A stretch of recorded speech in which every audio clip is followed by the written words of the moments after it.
সেবা, যেবা করে সেই সেবা তার তুল্য কেবা। আজকে যেই মহতী অনুষ্ঠান হয়েছে এমবি 33 নম্বর গ্রামে শ্রীপদ সানার বাসভবনে, শুধু যে সম্মুখে প্রশংসা তা নয়, ইতিহাস সাক্ষী বয়ে আসছে যুগ যুগ ধরে।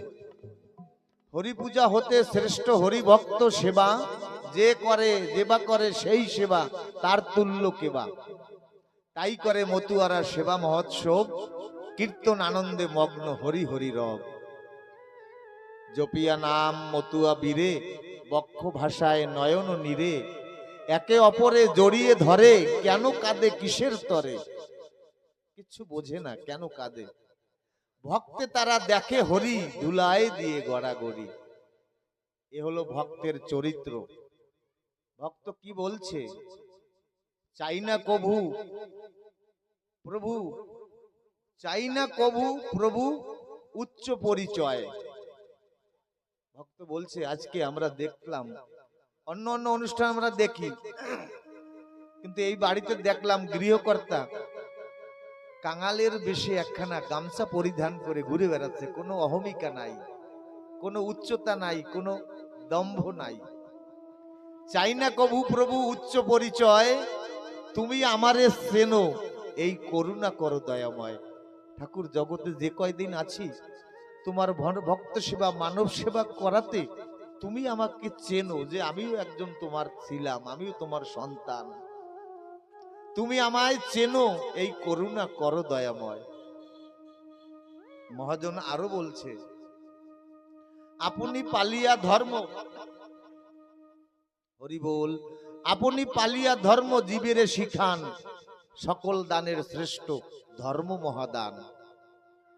যদি এই হরি কথা, কৃষ্ণ কথা, গৌর কথার মধ্য থেকে কোনো একটা শব্দ, কোনো একটা অক্ষর যদি কেউ আঁচলে বেঁধে গৃহে নিয়ে যেতে পারি, আমরা জীবন পথে না এক পা হলেও আমরা অগ্রসর হতে পারবো। এই যে দানটা, এক গ্রামে নামযজ্ঞ হচ্ছে, হরে কৃষ্ণ কৃষ্ণ কৃষ্ণ হরে রাম, হরে হরে, হরে রাম রাম রাম হরে হরে। কীর্তন গাইছে এবং কীর্তনীরা বলছে, এই হরি নামে মুক্তি, এই কৃষ্ণ নামে মুক্তি। ওই ঘরেই বারান্দার কোনায় একটা ময়না পাখি খাঁচায় বদ্ধ ছিল। বহুদিন থেকে সুন্দর মুখে হরি নাম কৃষ্ণ নাম করে, কিন্তু যখন কীর্তনীয়ারা গানের ঘরে, ভাবের ঘরে বলে যে এই কৃষ্ণ নামে মুক্তি, এই হরি নামে মুক্তি, ওই বারান্দার কোণা থেকে ওই ময়না পাখিটা বলে, গান বন্ধ করো। কীর্তনীরা বলে, কেন? বলে, বহুদিন ধরে আমি যখন থেকে এই বাড়িতে এসেছি, খাঁচায় বন্দী হয়েছি, তখন থেকে তোমরা এই বাড়িতে নাম কীর্তন করো আর গানের মাঝে মাঝে বলো হরি নামে কৃষ্ণ নামে জীব মুক্তি হয়। এ তো মিথ্যা কথা। বলে, কেন? বলে, আমি তো খাঁচায় বন্ধ রয়েছি, আমি তো কই তোমাদের নাম শ্রবণ করি, কত মালিক আমাকে দিয়ে হরি নাম করায়, কৃষ্ণ নাম করায়, কই আমার তো মুক্তি হলো না। আমি তো জংলা পাখি, আমি তো মুক্ত, আমাকে কেন তাহলে খাঁচায় বদ্ধ করে রেখেছে? তোমার হরি নামে যদি মুক্তি দেয়, কৃষ্ণ নামে যদি মুক্তি দেয়। কীর্তনীরা বললেন, গৃহকর্তাকে, গৃহস্বামীকে বলেন, আপনার ওই পাখিটাকে যদি আপনারা ছেড়ে দিতে না পারেন, তাহলে আগামীতে আমরা কীর্তন গান গাইতে আপনার এই গৃহ আঙ্গনে আসবো না। কারণ সারা জগৎ না দেন, মুক্তি না দেন, ও মুক্ত আকাশের বিহঙ্গ, ওকে যদি ছেড়ে না দেন, আগামী বছর আমি গান গাইতে আসবো না। এই যখন শুনলো গৃহকর্তা, ওই ময়না পাখিকে ছেড়ে দিয়েছে। ছেড়ে দেওয়ার পরে আমের ডালে বসে ওই ময়না পাখি বলছে, হরি নামে কৃষ্ণ নামে মুক্তি তখনই মেলে যদি কোনো নিষ্কিঞ্চন শুদ্ধ সাধুগুরু বৈষ্ণবের কৃপা হয়। অপ্রেমিক ভাবে নাম করলে সেই নামে নামই নামে না। আমরা বিচার করি, আমরা হরিনাম করি, কৃষ্ণ নাম করি শুধুমাত্র আর শুধু প্রদর্শনের জন্য।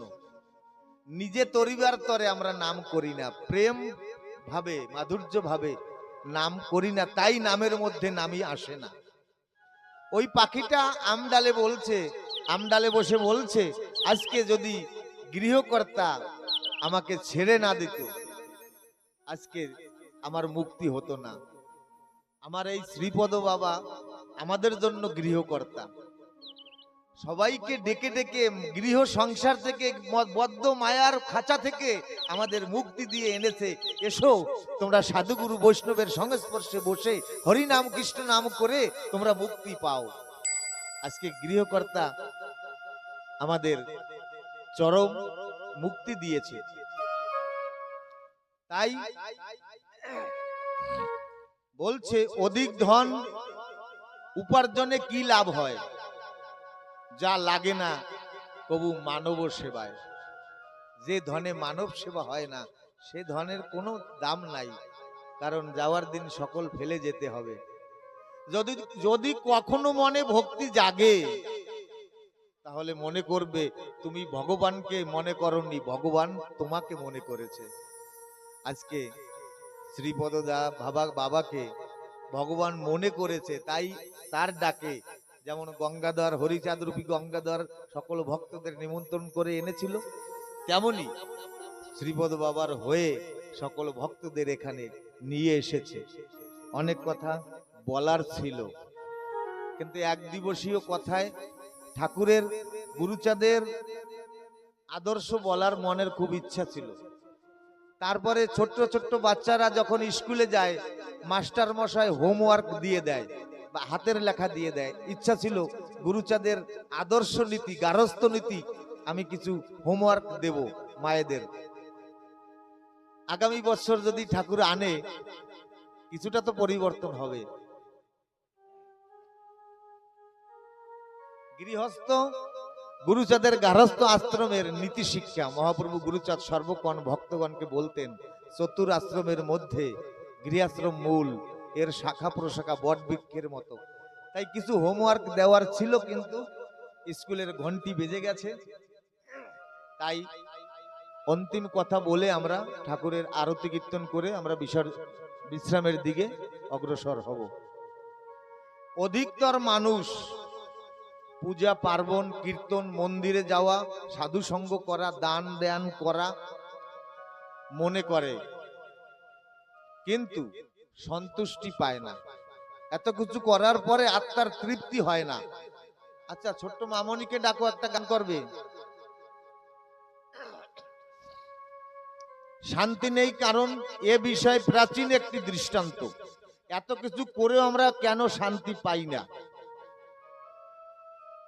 এক বুড়িমা, মায়েরা লক্ষ্য করে শুনুন, কারণ সন্তানের একমাত্র ভরসা মা।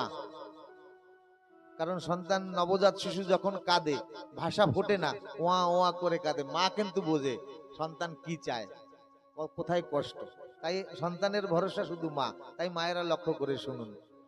এক বুড়িমা সারা জীবন সাধু সঙ্গ, পূজা অর্চনা, দান ব্রত করেছে, কিন্তু মনে শান্তি নেই, উপায় খুঁজে পাচ্ছে না।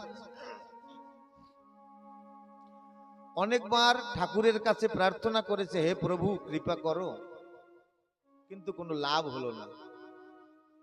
মনে মনে ভাবলো, মনে হয় আমার কোনো অভাব রয়েছে, কিন্তু খুঁজে পাচ্ছে না যে কি অভাবের কারণে মনে তৃপ্ততা আসতেছে না। একদিনের কথা, একজন সাধু এলো গ্রামে। বুড়িমা ছুটে গিয়ে প্রণাম করে বলল, বাবা আসুন, আমার কুটিরে আতিথ্য গ্রহণ করুন। বাবা গেল, বাবাকে সাধু বাবাকে আসন দিল। বুড়িমা সাধু বাবার জন্য ক্ষীর রান্না করলো, মিষ্টান্ন রান্না করলো, মিষ্টান্নর পাত্রটা নিয়ে এলো। সাধু বাবা ওনার যে কমণ্ডলটা এগিয়ে দিলেন। বুড়িমা ওই কমণ্ডলের দিকে দৃষ্টি পড়ল, দেখে কমণ্ডলের মধ্যে ময়লা ময়লা যুক্ত। তখন ওই বুড়িমা সাধু বাবাকে বললেন, সাধু বাবা তোমার কমণ্ডলে যে মিষ্টি অন্নটা নেবে, ওই কমণ্ডলে তো ময়লা যুক্ত, ওর মধ্যে যদি এই অমৃত সমান ক্ষীর নেওয়া হয় তাহলে তো এটা বিষে পরিণত হবে, বিষমবদ হবে। আপনি ওই কমণ্ডলটা আমাকে দিন, আমি ময়লা পরিষ্কার করে দিই। সাধু বাবা তখন ওই বুড়িমাকে বলল, আমাদের এই দেহরূপী কমণ্ডল পাত্রটা যদি ময়লা থাকে তাহলে যতই কৃষ্ণ কথা হরি কথা বলা হোক তাতে আত্মায় তৃপ্তি, মনে সন্তুষ্টি আসবে না। তাই এই অমৃত কথা যদি অমৃতে পরিণত, যদি অমর হতে হয়, অমৃত মানে অমর, অমৃত, মনকে যদি সন্তুষ্টি রাখতে হয়, শান্তি রাখতে হয়, এই দেহরূপী পাত্রটা পরিষ্কার করতে হবে। তাহলে এই সাধু কথা, কৃষ্ণ কথা, হরি কথা শুনলে মনের দুঃখ কষ্ট নিবারণ হয়। তাই শেষ সবার চরণে আমার এই নিবেদন, এই পাত্রটা পরিষ্কার করার একমাত্র কলেজ হলো এই সাধুগুরুর এই ব্রাহ্মমান কলেজ, হরিসভা, বৈষ্ণব সভা, সুখ সভা, সৎসঙ্গ, নামযজ্ঞ, এই যে কলেজটা ব্রাহ্মমান, আজ এ গ্রামে কাল ও গ্রামে, এই গ্রামে এই কলেজে গেলে এই পাত্রটা পরিশুদ্ধ হয়। তাই সবার কাছে বিনীত নিবেদন, আমি তো এই অনুশাসন দিতে পারি না, কারণ আমি নিজে এক পামর, অজ্ঞানী। আপনারা আমাদের আশীর্বাদ করবেন আমাকে, আমার এই সামান্য পাত্রটা যেন পরিষ্কার হয়। যে কটা দিন জীবনের আছে বাকি, যেন হরি বলে কৃষ্ণ বলে ঝরে আখি, এই শুধু আমার চাওয়া।